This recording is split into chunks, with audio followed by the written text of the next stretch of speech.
বাংলাদেশের মাটিতে শত শত লাখ লাখ কোটি কোটি তরুণ ভক্ত, যুব সমাজ, আমার মা বোনেরা, এদেশের আপামর জনগণ শুধু একটি নাম জপছে, আমাদের প্রিয় নেতা তারেক রহমান।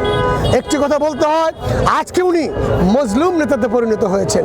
তার উপরে যে নির্যাতন হয়েছেন, তার বিরুদ্ধে যে চক্রান্ত হয়েছেন, সেই তুলনায় আমরা কিছুই না। যদিও বিগত 17 বছর আমি কিন্তু 2বার জেল খেটেছি। আমার মতো লাখো লাখো নেতাকর্মী, শত শত নেতাকর্মী পঙ্গুত্ব বরণ করেছে।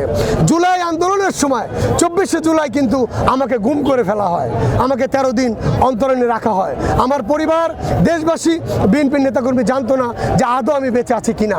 এবং আমার যখন গুম করা হলো, টর্চার করা হলো, তখন আমার মোবাইলে দেশনায়ক তারেক রহমানের যত ভিডিও পেয়েছে, তখন আরও টর্চারের মাত্রা বাড়িয়ে দিয়ে বলে, তুই সরাসরি তার নির্দেশে এই ধরনের রাজপথে তারা সক্রিয় ছিলি, তোকে স্বীকার করতে হবে তুই পুলিশ হত্যা করেছিস, তোকে স্বীকার করতে হবে জুলাই আন্দোলনে 10 নম্বরে মেট্রো রেল তুই পুড়িয়েছিস, তোকে স্বীকার করতে হবে যে যাত্রাবাড়িতে তুই আগুন দিয়েছিস।